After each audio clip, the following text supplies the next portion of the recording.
നമസ്തേ, അഖിലയാണ് ജെറുസലേമിൽ നിന്ന്. ഇലക്ഷൻ ഇനി 1-2 ദിവസങ്ങൾ മാത്രമേ ബാക്കിയുള്ളൂ. കലാശക്കൊട്ടുകളൊക്കെ വളരെ മനോഹരമായിട്ട് തന്നെ പര്യവസാനിച്ചിരിക്കുന്നു. നമ്മളെ ആര് ഭരിക്കണമെന്ന് നമ്മൾക്ക് തീരുമാനിക്കാൻ ഇനി 2 ദിവസങ്ങൾ കൂടി മാത്രമേ ബാക്കിയുള്ളൂ. ചിന്തിച്ച് വോട്ട് ചെയ്യുക. പ്രധാനമായിട്ട് ഇന്ന് ഞാൻ വീഡിയോ ചെയ്യുന്നത് നാട്ടിലെ ക്രിസ്ത്യൻ മതവിശ്വാസികൾക്ക് വേണ്ടിയിട്ടാണ്. നമുക്കിതൊക്കെ അറിയാം. കേരള കോൺഗ്രസ് ഇന്ന് നിലനിന്ന് പോകുന്നത് നമ്മുടെ നാട്ടിലെ ക്രിസ്ത്യൻ മതവിശ്വാസികളുടെ ബഹുഭൂരിപക്ഷ വോട്ടുകൊണ്ട് മാത്രമാണെന്ന്. വളരെ കാലമായിട്ട് നിങ്ങളെ പിഴിഞ്ഞും പറ്റിച്ചും അവർ അധികാരത്തില് ഇടം നേടിക്കൊണ്ടിരിക്കുകയാണ്. അപ്പോൾ ഈ ഒരു അവസരത്തിൽ ഞാൻ പറയാൻ ഉദ്ദേശിക്കുന്നത്, കോഴിക്കോട് ദേവഗിരി കോളേജില് റിട്ടയർഡ് പ്രിൻസിപ്പാൾ ആയിരുന്ന ഡോക്ടർ ജോസ് ജോൺ മല്ലികശ്ശേരിയുടെ ഒരു ശബ്ദരേഖ കുറച്ചു മാസങ്ങൾക്ക് മുമ്പ് സോഷ്യൽ മീഡിയയിൽ തരംഗമായിരിക്കുന്നുണ്ടായിരുന്നു. അതൊക്കെ നമ്മൾ കേട്ടാണ്. കുറേയധികം ആൾക്കാര് കേട്ടിട്ടുണ്ടായിരുന്നില്ല. ഈ ഒരു അവസരത്തിൽ അതിന് വളരെയേറെ പ്രസക്തി ഏറുകയാണ്. കാരണം 2 ദിവസം മാത്രമേ ഉള്ളൂ നമ്മുടെ മുന്നില് വോട്ട് ചെയ്യാനായിട്ട്. വളരെ ചിന്തിച്ചിട്ട് നമ്മൾ വോട്ട് ചെയ്യുക. ക്രിസ്ത്യൻ മതവിശ്വാസികൾക്ക് യാതൊരു വിലയും കേരള കോൺഗ്രസ് കൽപ്പിക്കുന്നില്ല എന്ന് അദ്ദേഹം വ്യക്തമായിട്ട് പറയുന്നുണ്ട്. ഇന്ന് ഇസ്ലാമിസ്റ്റുകളുടെ കയ്യിലാണ് കേരള കോൺഗ്രസ് ഇരിക്കുന്നത്. ക്രിസ്ത്യൻ മതവിശ്വാസികൾക്ക് ഇനിയൊരു നിലനിൽപ്പ് വരണമെങ്കിൽ ഭാരതീയ ജനതാ പാർട്ടി അധികാരത്തിൽ വന്നെങ്കിൽ മാത്രമേ അവരുടെ കമ്മ്യൂണിറ്റിക്ക് ഇനി നിലനിൽപ്പുള്ളൂ എന്നത് പച്ച പരമാർത്ഥമാണ്. അത് എങ്ങനെയാണെന്നുള്ളത് നിങ്ങൾ ഈ ശബ്ദരേഖ ഒന്ന് കേൾക്കണം. ദേവഗിരി കോളേജിലെ റിട്ടയർഡ് പ്രിൻസിപ്പൽ ആയിട്ടിരുന്ന ജോസ് ജോൺ മല്ലികശ്ശേരിയുടെ ശബ്ദരേഖയാണ് ഇപ്പൊ ഞാൻ നിങ്ങളെ കേൾപ്പിക്കാൻ പോകുന്നത്. വളരെ വ്യക്തമായിട്ട് നിങ്ങൾ ഇത് കേട്ടിട്ട് തീർച്ചയായിട്ടും ചർച്ച ചെയ്യപ്പെടേണ്ടുന്ന ഒരു വിഷയമാണിത്. അപ്പൊ നിങ്ങളൊന്ന് കേട്ടു നോക്കൂ. ഞാൻ ജോസ് ജോൺ മല്ലികശ്ശേരിയാണ്. നമ്മളുടെ നാട്ടിലെ കേരളത്തിലെ തിരഞ്ഞെടുപ്പുകൾ അടുത്തു വരികയാണല്ലോ. തദ്ദേശ സ്വയംഭരണ സ്ഥാപനങ്ങളിലേക്കുള്ള തിരഞ്ഞെടുപ്പ് ഉടനെ വരും, ഒരു ട്രയൽ എന്ന നിലയിൽ. അത് കഴിഞ്ഞ് നിയമസഭാ ഇലക്ഷൻസ് വരും. നമ്മൾ ക്രിസ്ത്യാനികൾ എല്ലാവരും രാഷ്ട്രീയമായി വളരെയേറെ ബോധമുള്ളവരാണ്. ഒരുപക്ഷെ കേരളത്തിലെ ക്രിസ്ത്യാനികളെ പോലെ പത്രം വായിക്കുകയും രാഷ്ട്രീയ സാഹചര്യങ്ങൾ മനസ്സിലാക്കുകയും അനലൈസ് ചെയ്യുകയും ഡിസ്കസ് ചെയ്യുകയും ഒക്കെ ചെയ്യുന്ന സമൂഹം വേറെ ഉണ്ട് എന്ന് എനിക്ക് തോന്നുന്നില്ല. എല്ലാ ക്രിസ്ത്യാനികളും പൊളിറ്റിക്കലി അങ്ങേയറ്റം അവെയറാണ്. അപ്പം ഞാൻ എന്റെ അടുത്ത കാലത്ത്, ഞാനിപ്പോ റിട്ടയർ ചെയ്തതിനു ശേഷം രാഷ്ട്രീയ കാര്യങ്ങളിൽ കുറച്ച് കൂടുതൽ താല്പര്യം എടുക്കുന്നുണ്ട്. ഇലക്ഷന് മത്സരിക്കാനൊന്നുമല്ല. ഒരു കാലത്തും ഒരു പാർട്ടിയുടെയും മെമ്പർഷിപ്പ് കയ്യിൽ വെച്ചിട്ടുള്ള ആളല്ല. എങ്കിലും നമ്മളുടെ കുടുംബപരമായി നമ്മൾ ഓരോരുത്തരും പിന്തുടർന്നു പോരുന്നത് പോലെ ഞാനും ഒരു കോൺഗ്രസ് അനുഭാവിയായിരുന്നു അടുത്ത കാലം വരെ. ആ അനുഭവത്തിൽ ഞാൻ മാറി. അതിനുള്ള കാരണങ്ങൾ ഞാൻ വിശദീകരിക്കാം. അപ്പോൾ എന്റെ രാഷ്ട്രീയ നിരീക്ഷണത്തിൽ ഞാൻ മനസ്സിലാക്കിയ ചില കാര്യങ്ങൾ അത് നിങ്ങളുമായി പങ്കുവെക്കുന്നതിന് വേണ്ടിയാണ് ഈ ഓഡിയോ പ്രിപ്പയർ ചെയ്യുന്നത്.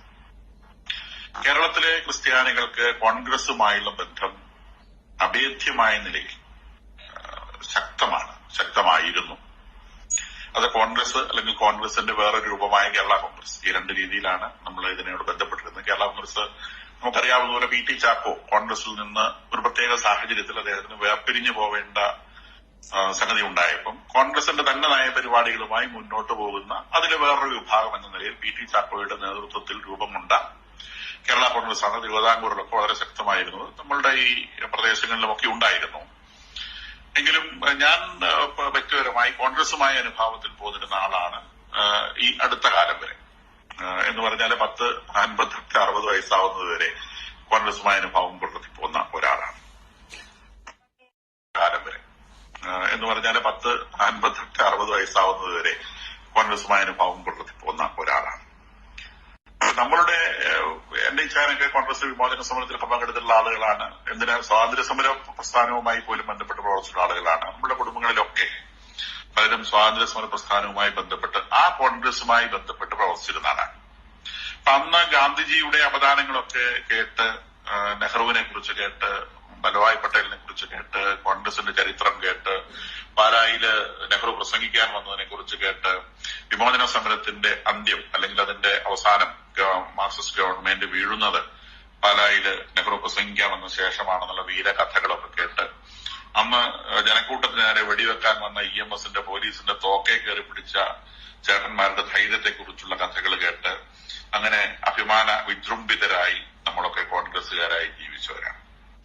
ഇപ്പം ഗാന്ധിജി കൊണ്ടുവന്ന ഇന്ത്യയിലെ ഈ കോൺഗ്രസ് പ്രസ്ഥാനം, അത് പിന്നീട് ഗാന്ധിജിയുടെ മരണശേഷം ഗാന്ധിജി വളരെ അത്യധികം ആഗ്രഹിച്ചിരുന്ന കാര്യമാണ് 1947 ഓഗസ്റ്റ് 15 ഇന്ത്യ സ്വാതന്ത്ര്യം നേടിയതോടെ സ്വാതന്ത്ര്യ സമര പ്രസ്ഥാനം എന്ന് പറയുന്നത് അത് വലിയൊരു പ്രസ്ഥാനമാണ്. കോടിക്കണക്കിന് മനുഷ്യര് ജീവനും രക്തവും നൽകി വളർത്തിയ പ്രസ്ഥാനമാണ്. ഒരു വ്യക്തിയുടേതോ അല്ലെങ്കിൽ ആർക്കെങ്കിലും ഒരാൾക്കോ അത് അവകാശപ്പെടാൻ സാധ്യതയുള്ള സംഗതിയല്ല. ഒരു റാണി ഈച്ച പോലെ ഗാന്ധിജി എന്ന് പറയുന്ന വ്യക്തിയുടെ ചുറ്റും ഇന്ത്യയിലെ ജനം മുഴുവൻ ഒത്തുചേർന്ന് വളർത്തിക്കൊണ്ടുവന്ന വലിയൊരു പ്രസ്ഥാനമാണ് ഇന്ത്യൻ സ്വാതന്ത്ര്യ സമര പ്രസ്ഥാനം. ആ സ്വാതന്ത്ര്യ സമര പ്രസ്ഥാനത്തിന്റെ പേര് കോൺഗ്രസ് എന്നായിപ്പോയി എന്നേ ഉള്ളൂ. അത് സ്വാതന്ത്ര്യ സമര പ്രസ്ഥാനമാണ്. അത് ഇന്ത്യയിലെ മുഴുവൻ മനുഷ്യരുടേതുമായിരുന്നു. ആ സ്വാതന്ത്ര്യ സമര പ്രസ്ഥാനത്തെ സ്വാതന്ത്ര്യം കിട്ടിക്കഴിഞ്ഞപ്പോൾ അതിന്റെ റിലവൻസ് നഷ്ടപ്പെട്ടുവെന്നും അതുകൊണ്ട് കോൺഗ്രസ് പിരിച്ചുവിടണമെന്നും ഗാന്ധിജി പറഞ്ഞതാണ്. നമ്മളെല്ലാവരും ചരിത്രം പഠിച്ചിട്ടുള്ളത്. എന്ന് പറയാൻ ഗാന്ധിജിയുടെ മനസ്സിലെ കോൺഗ്രസ് അന്നേ അവസാനിച്ചു പോയിട്ടുണ്ട്. പിന്നീട് നെഹ്റു ഈ കോൺഗ്രസ് രാഷ്ട്രീയത്തിന്റെ പിന്തുണച്ചക്കാരനായി ഇന്ത്യ ഭരിക്കുകയും കോൺഗ്രസ് നെഹ്റുവിലൂടെ ഐഡന്റിഫൈ ചെയ്യപ്പെടുകയും ചെയ്ത് മുൻപോട്ട് വരുന്നു. നെഹ്റു ഒരു മോശക്കാരനാണെന്ന് എനിക്ക് അഭിപ്രായമില്ല. അദ്ദേഹം അതിസമർത്ഥനായ ഒരു മനുഷ്യനായിരുന്നു. കോൺഗ്രസിൽ അതിസമർത്ഥർക്ക് ഒരു ക്ഷാമം ഉണ്ടായിരുന്നില്ല. അന്ന് കോൺഗ്രസിലുണ്ടായിരുന്ന എല്ലാവരും നെഹ്റുവിനെ പോലെയോ അല്ലെങ്കിൽ നെഹ്റുവിനേക്കാളോ മിടുക്കരായിരുന്നു. ആരെങ്കിലും ഒരാൾ പ്രധാനമന്ത്രിയാവണം, രാഷ്ട്രീയ കൗശലം കൂടുതലുള്ള ആൾ പ്രധാനമന്ത്രിയായി എന്ന് വിചാരിച്ചോളൂ. നെഹ്റു പ്രധാനമന്ത്രി ആയതുകൊണ്ട് രാജ്യത്തിന് ഒരു കേട് സംഭവിച്ചിട്ടില്ല ഇല്ലെന്നാണ് ഞാൻ വിചാരിക്കുന്നത്. ഈവൻ കാശ്മീർ വിഷയത്തിൽ പോലും ഒരു നേതാവ് ഒരു സീറ്റ് ഇരുന്നുകൊണ്ടെങ്കിലും തീരുമാനങ്ങൾ നമുക്ക് പിന്നീട് 10-40 കൊല്ലം കഴിഞ്ഞ് ചോദ്യം ചെയ്യുന്നതിനകത്ത് കാര്യമില്ല. അത് ആ സമയത്ത് എടുക്കാവുന്ന ബെസ്റ്റ് ഡിസിഷനാണ് അവരെടുക്കുക. അപ്പൊ അത്തരം കാര്യങ്ങളെ കുറിച്ചൊന്നും എനിക്ക് അഭിപ്രായ വ്യത്യാസമില്ല. അപ്പൊ അങ്ങനെ മുന്നോട്ട് വരുന്നു. പിന്നീട് ഗാന്ധിജി ആ ഒരു ബാറ്റൺ, ഈ ഭരണത്തിന്റെ ചെങ്കോല് തന്റെ കുടുംബത്തിൽ തന്നെ ഉറപ്പിച്ചു നിർത്തണമെന്നുള്ള നെഹ്റുവിന്റെ വാശിയാണ് വാസ്തവത്തിൽ അദ്ദേഹം രാജ്യത്തോട് ചെയ്ത ഏറ്റവും വലിയ ദ്രോഹം എന്ന് ഞാൻ വിചാരിക്കുന്നു. അതിനുവേണ്ടി അദ്ദേഹം ചെയ്തൊരു വലിയ കളവുണ്ട്. അത് നെഹ്റുവിനെ കുറിച്ച് നമ്മൾ പഠിച്ചത് വെച്ചുകൊണ്ട് ഒരിക്കലും നമുക്ക് ദഹിപ്പിക്കാൻ കഴിയുന്ന ഒരു കളവല്ല. ഒരു വലിയ കളവ് നെഹ്റു എന്ന മനുഷ്യൻ ഈ രാജ്യത്തോട് ചെയ്തിട്ടുണ്ട്. അത് ഫിറോസ് ഗന്ധി എന്ന് പറയുന്നയാളെ പിടിച്ച് ഫിറോസ് ഗാന്ധിയാക്കി എന്നുള്ളതാണ്.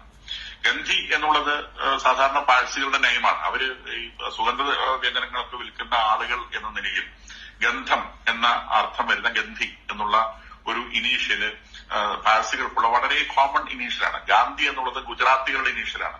അത് ഒരിക്കലും പാഴ്സികൾക്കില്ല. പാഴ്സികൾ ബോംബെ ഒക്കെ സെൻട്രഡ് ആയിട്ടാണ് ജീവിക്കുന്നത് നിങ്ങൾക്ക് അറിയാമെന്ന് ഞാൻ വിചാരിക്കുന്നു.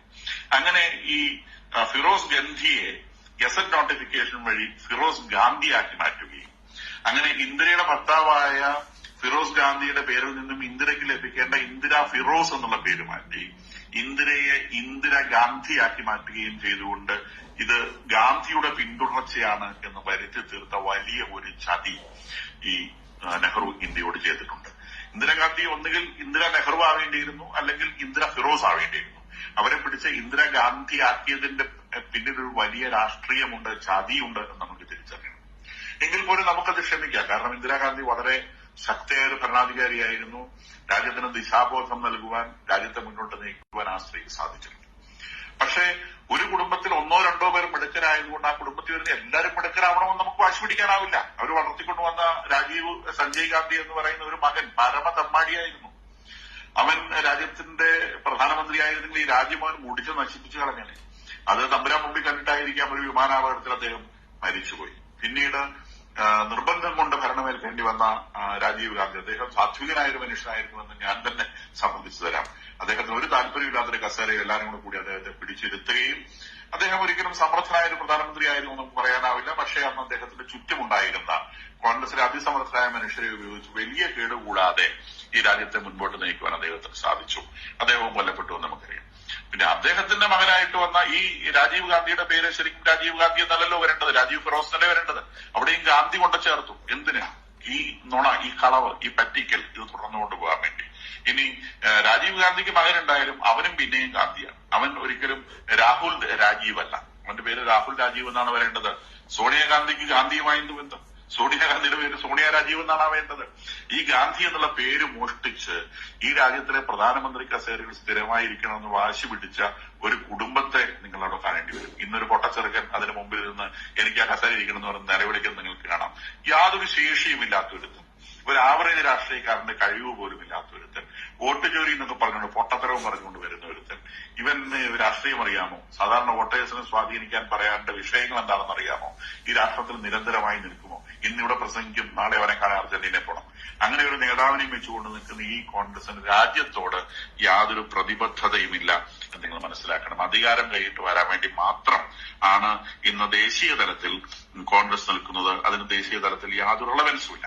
അതിന്റെ വോട്ട് ബാങ്ക് നഷ്ടപ്പെട്ടതിന്റെ ഭാഗമായി അത് മുസ്ലിം പ്രീണനം എടുത്ത് മുൻപിൽ വെക്കുകയും ആ മുസ്ലിം പ്രീണനത്തിന്റെ ഭാഗമായി അങ്ങനെ പ്രീണിപ്പിക്കപ്പെട്ടു വരുന്ന വിഭാഗം ഞങ്ങൾ വോട്ട് തരാം, പകരം രാജ്യത്ത് ഞങ്ങൾ വിഴുങ്ങും എന്നുള്ള ഒരു നിലപാടിലേക്ക് മുസ്ലിം ഭീകരത വളരുകയും ചെയ്തു എന്നുള്ളത് നമുക്കെല്ലാവർക്കും അറിയുന്ന കാര്യമാണ്. ഇന്ന് രാജ്യം നേരിടുന്ന ഏറ്റവും വലിയ ഭീഷണി മുസ്ലിം ഭീകരതയാണ്, മുസ്ലിം ഭീകര പ്രസ്ഥാനങ്ങളാണ്. കഴിഞ്ഞ ദിവസവും ഡൽഹിയിൽ പൊട്ടിത്തെറിച്ചു, നിരവധി ആളുകൾ കൊല്ലപ്പെട്ടു.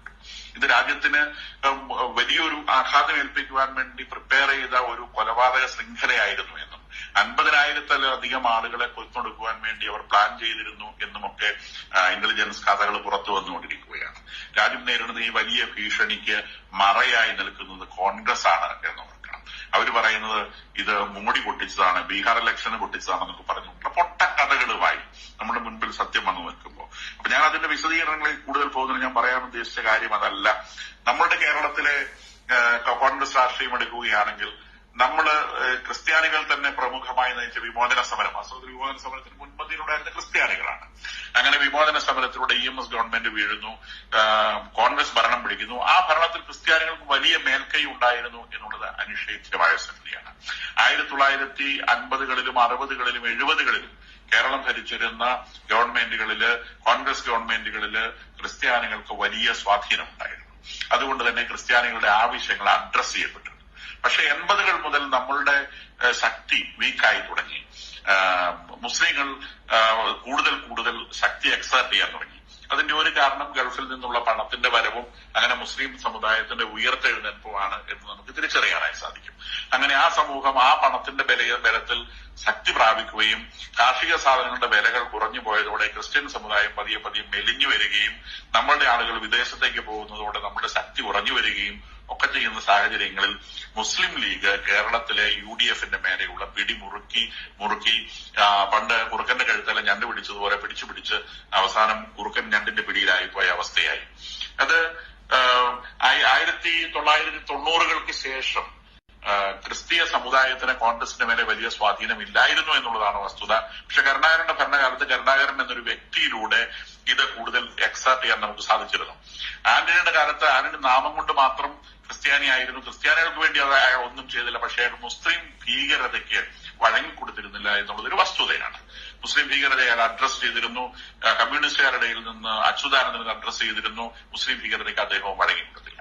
പക്ഷെ പിന്നീട് ഉമ്മൻചാണ്ടി വന്നതോടെ ഉമ്മൻചാണ്ടി മുസ്ലിങ്ങൾക്ക് സമ്പൂർണമായും കീഴടങ്ങി കൊടുത്തു. അങ്ങനെ മുസ്ലിം ലീഗിന്റെ ഭരണമാണ് ഉമ്മൻചാണ്ടി ഭരിച്ച കാലത്തൊക്കെ വാസ്തവത്തിലൂടെ നടന്നിട്ടുള്ളത്.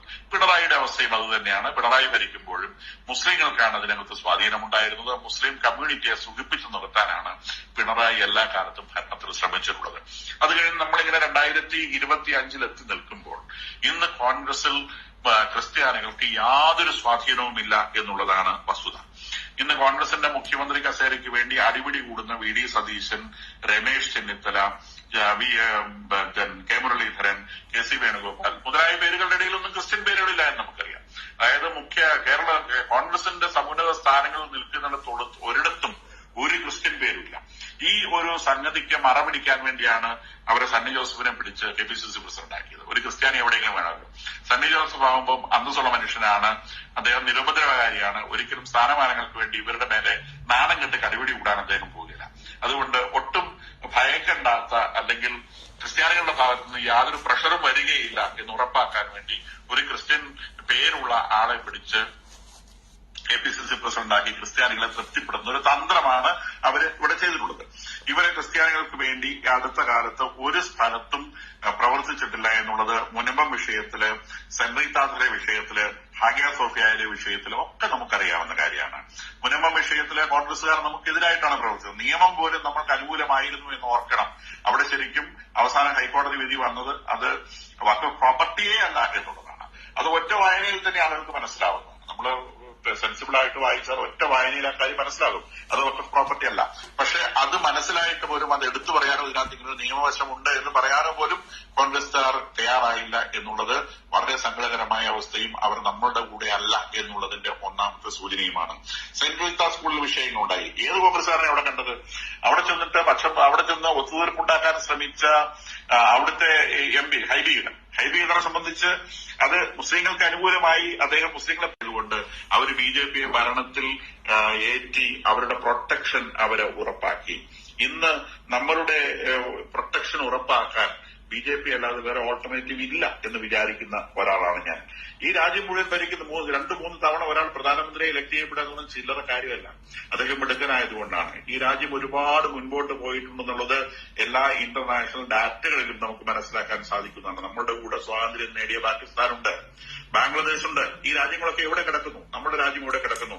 നമ്മളുടെ രാജ്യം ഇന്ന് വെസ്റ്റേൺ കൺട്രീസിന്റെ ഒപ്പം നിൽക്കാൻ മാത്രം സാമ്പത്തിക പുരോഗതിയിലേക്ക് കുതിച്ചുകൊണ്ടിരിക്കുന്ന ലോകത്തിലെ 4ാമത്തെ സാമ്പത്തിക ശക്തിയായി വളർന്നിരിക്കുന്ന ഒരു രാജ്യമാണ്. ഈ രാജ്യത്തെ ഈ നിലയിൽ എത്തിക്കുന്നതിൽ നരേന്ദ്രമോദി എന്ന് പറയുന്ന നേതാവിനും BJP എന്ന് പറയുന്ന പാർട്ടിക്കും വലിയ സ്ഥാനമുണ്ട് എന്ന് രാഷ്ട്രീയ ചരിത്രം പഠിക്കുന്ന, രാഷ്ട്രീയത്തെക്കുറിച്ച് വിവരമുള്ള ക്രിസ്ത്യാനികൾക്ക് മനസ്സിലാക്കാൻ യാതൊരു ബുദ്ധിമുട്ടുമില്ല എന്നാണ് ഞാൻ മനസ്സിലാക്കുന്നത്. അതുകൊണ്ട് ഈ വരുന്ന ഇലക്ഷനിൽ നമ്മൾ മനസ്സിലാക്കണം, ഒരു വോട്ടറുടെ കയ്യിൽ ആകെയുള്ളത് വോട്ട് എന്ന് പറയുന്ന ഒരു പവർ മാത്രമാണ്. നിങ്ങൾ എന്തൊക്കെ രാഷ്ട്രീയം പഠിച്ചാലും, എന്തൊക്കെ രാഷ്ട്രീയ പ്രസംഗങ്ങൾ കേട്ടാലും, രാഷ്ട്രീയ പുസ്തകങ്ങൾ രചിച്ചാലും നിങ്ങളുടെ ആകെയുള്ള സാധനം വോട്ട് എന്ന് പറയുന്ന സാധനമാണ്. അത് നിങ്ങളെ ചിരിച്ചു കാണിച്ച് നിങ്ങളുടെ കയ്യിൽ നിന്ന് പറ്റിച്ചുകൊണ്ട് പോകാൻ നിൽക്കുന്നവരെ നിങ്ങൾ തിരിച്ചറിയണം. അത് വേണ്ട സമയത്ത് വേണ്ട രീതിയിൽ നമുക്ക് ഉപയോഗിക്കാൻ സാധിക്കണം. ഇല്ലെങ്കിൽ യാതൊരു പ്രയോജനമില്ല. കാരണം അത് മാത്രമേ നമ്മളുടെ കയ്യിലുള്ളൂ. ആ വോട്ട് ഇസ്ലാമിക ഭീകരതയ്ക്കെതിരായി ഉപയോഗിക്കുവാൻ നമ്മൾ ഇപ്പോൾ വിവേകം കാണിച്ചില്ലെങ്കിൽ നാളെ ജോസഫ് മാഷ കൈവെട്ടിയതുപോലെ, നമ്മളുടെ മുനമ്പത്തെ ഭൂമി പിടിച്ചടക്കാൻ ആൾക്കാർ കൂട്ടം കൂടി വന്നതുപോലെ, സെന്റ് റീത്ത സ്കൂളിനെ പിടിച്ചടക്കാൻ വന്നതുപോലെ നമ്മളുടെ ഓരോ സ്ഥാപനങ്ങളും നമ്മളുടെ വസ്തുവകളും പിടിച്ചടക്കുകയും നമ്മളുടെ ജീവന് നേരെ ഭീഷണി ഉണ്ടാവുകയും ലവ് ജിഹാദ് കൊണ്ട് നമ്മളുടെ സമൂഹത്തെ തകർത്ത് കളയുകയും ചെയ്യും എന്ന് നമ്മൾ മനസ്സിലാക്കേണ്ടതുണ്ട്. പ്രതികരിക്കേണ്ട സമയത്ത് പ്രതികരിക്കണം. എപ്പോഴെങ്കിലും പ്രതികരിച്ചിട്ട് കാര്യമില്ല. വോട്ടെന്ന് പറയുന്നത് ആരെങ്കിലും ചിരിച്ചു കാണിക്കുന്നവന് കൊടുക്കാനുള്ളതല്ല. നാളെ നിങ്ങളെ ആര് ഭരിക്കും, ആരുടെ നയമാണ് ഈ രാജ്യത്ത് വരാൻ പോകുന്നത്, നാളെ നിങ്ങളുടെ പോക്കറ്റിൽ എത്ര പൈസ ഉണ്ടാവും, ഇതൊക്കെ നിശ്ചയിക്കുന്നത് നിങ്ങൾ കൊടുക്കുന്ന ഒരു വോട്ടാണ് എന്ന് നിങ്ങൾ തിരിച്ചറിയണം. അത് സുഹൃത്തിന് കൊടുക്കാനുള്ളതല്ല, അത് നിങ്ങൾക്ക് പരിചയക്കാരന് കൊടുക്കാനുള്ളതല്ല. അത് കൊടുക്കേണ്ടത് നാളെ നിങ്ങൾക്ക് വേണ്ടി നല്ല തീരുമാനങ്ങൾ എടുക്കാൻ ശേഷിയുണ്ട് എന്ന് നിങ്ങൾക്ക് ഉറപ്പുള്ള ഒരു രാഷ്ട്രീയ പ്രസ്ഥാനത്തിനാണ് കൊടുക്കേണ്ടത്. വ്യക്തികൾക്കല്ല വോട്ട് കൊടുക്കേണ്ടത്, രാഷ്ട്രീയ പ്രസ്ഥാനങ്ങൾക്കാണ്. കാരണം രാഷ്ട്രീയ പ്രസ്ഥാനങ്ങൾക്ക് നയങ്ങളുള്ളൂ, നയങ്ങളുള്ളവർക്ക് നയങ്ങൾ നടപ്പാക്കാൻ സാധിക്കുകയുള്ളൂ എന്ന് നമ്മൾ മനസ്സിലാക്കണം. അതുകൊണ്ട് നമ്മൾക്ക് വേണ്ടി പ്രവർത്തിക്കുമെന്ന് നമുക്കുറപ്പുള്ള, നമ്മളെ സഹായിക്കുമെന്ന് നമുക്കുറപ്പുള്ള രാഷ്ട്രീയ പ്രസ്ഥാനങ്ങൾക്ക് വേണ്ടി വോട്ട് ചെയ്യുവാൻ ശ്രദ്ധിക്കുക. അപ്പോഴും ഉയരുന്നൊരു ചോദ്യമുണ്ട്, ഞാൻ ഇപ്രാവശ്യം BJPക്ക് വോട്ട് ചെയ്താൽ ആ വോട്ടിന്റെ മറവിൽ കോൺഗ്രസിന് വോട്ട് നഷ്ടപ്പെട്ട LDF ഭരണത്തിൽ വന്നാലോ? എനിക്ക് നിങ്ങളോട് തിരിച്ചൊരു ചോദ്യം ചോദിക്കാറുണ്ട്, UDF ഭരണത്തിൽ വന്നാലോ? UDF ഭരണത്തിൽ നിന്ന് എന്ത് ഒലക്കെയാണ് നിങ്ങൾ പ്രതീക്ഷിക്കുന്നത്? LDF ഭരണത്തിൽ കിട്ടാത്ത എന്ത് ഒലക്ക നിങ്ങൾക്ക് UDFകാർ കൊണ്ടുതരുന്നോ നിങ്ങൾ പറയുന്നത്? മുസ്ലിങ്ങളുടെ ശക്തി ഈ LDFനുള്ളതിന്റെ ഇരട്ടിയാവും UDF ഉണ്ടാവുക എന്ന് നിങ്ങൾ മനസ്സിലാക്കണം. ഇപ്പോഴവര് നിങ്ങളുടെ കാലയില ചവിട്ടിയിട്ടുണ്ടെങ്കിൽ നാളെ UDFൽ നിന്നുണ്ടാവട്ടെ നിങ്ങളുടെ കാരണത്തടിക്കും. അതുകൊണ്ട് UDFൽ നിന്ന് LDFൽ നിന്ന് കിട്ടാത്ത ഒരു മേന്മയും UDFൽ നിങ്ങൾക്ക് കിട്ടാൻ പോകുന്നില്ല എന്ന് തിരിച്ചറിഞ്ഞുകൊണ്ട് ഒരേ ഒരു ഓൾട്ടർനേറ്റീവ് ആയിട്ടുള്ളത് BJP ആണെന്ന് തിരിച്ചറിഞ്ഞുകൊണ്ട് BJPക്കോ BJPയുടെ സഖ്യകക്ഷികൾക്കോ വോട്ട് കൊടുത്ത് ഈ തവണ ഈ ഇലക്ഷനിൽ നമ്മൾ വിവേകം പ്രകടിപ്പിക്കണമെന്നാണ് എനിക്ക് പറയാനുള്ളത്. ഞാനൊരു പാർട്ടിയുടെ മെമ്പർഷിപ്പ് എടുത്തിട്ടുള്ള ആളല്ല. ഞാനൊരു രാഷ്ട്രീയ പാർട്ടിയുടെ ഒരു പൊളിറ്റിക്കൽ അനാലിസിസ് എന്ന നിലയിൽ ഞാൻ മനസ്സിലാക്കിയ ഒരു പൊളിറ്റിക്കൽ അനാലിസിസ് വെച്ച് ഇന്ന് രാജ്യം നേരിടുന്ന ഏറ്റവും വലിയ ഭീഷണി എന്ന് പറയുന്നത് ഇസ്ലാമിക ഭീകരതയാണെന്ന് തിരിച്ചറിഞ്ഞുകൊണ്ട് നമ്മളുടെ രാജ്യത്തെ രക്ഷിക്കണം, നമ്മുടെ നാടിനെ രക്ഷിക്കണം എന്ന് ബോധ്യമുള്ളതുകൊണ്ട് നമുക്ക് ഓരോരുത്തർക്കും വ്യക്തിപരമായി രക്ഷപ്പെടണമെങ്കിൽ നമ്മുടെ രാജ്യം നഷ്ടപ്പെടണം. രാജ്യം രക്ഷപ്പെട്ടില്ലെങ്കിൽ വ്യക്തിപരമായി ആർക്കും രക്ഷപ്പെടാനാവില്ല. എല്ലാവരും ഒന്നിച്ചു മുങ്ങും. ഇതൊരു കപ്പലാണ്. ഈ കപ്പലിന് ഓട്ട വീണാൽ എല്ലാവരും ഒന്നിച്ചു മുങ്ങും. അത് ഓട്ട വീഴാതെ സൂക്ഷിക്കേണ്ടത് നമ്മളുടെ ഓരോരുത്തരുടെയും ചുമതലയാണെന്നും ആ ചുമതല വോട്ടാണെന്നും നമ്മൾ തിരിച്ചറിയണം. ഞാൻ അധികം ആളുകളെ ബോറടിപ്പിച്ചില്ല എന്ന് വിചാരിക്കുന്നു. നിങ്ങളെ ആരെങ്കിലും ബോധവൽക്കരിക്കാൻ വേണ്ടിയൊന്നും ഞാൻ പറഞ്ഞു. ഡോക്ടർ ജോസ് ജോൺ മല്ലികശ്ശേരി, ഒരുപാട് നന്ദി. അങ്ങയുടെ വാക്കുകൾ തീർച്ചയായിട്ടും ക്രിസ്ത്യൻ മതവിശ്വാസികളുടെ കണ്ണു തുറക്കാൻ ഉപകരിക്കുമെന്ന് ഞാൻ തീർച്ചയായിട്ടും വിശ്വസിക്കുന്നുണ്ട്. ഈ വരുന്ന ഇലക്ഷന് തീർച്ചയായിട്ടും ഓരോ മതവിശ്വാസികളും NDAക്ക് വേണ്ടിയിട്ട് വോട്ട് ചെയ്യുമെന്നും നമുക്ക് പ്രതീക്ഷിക്കാം. വന്ദേ മാതരം, ഭാരത് മാതാ കി ജയ്.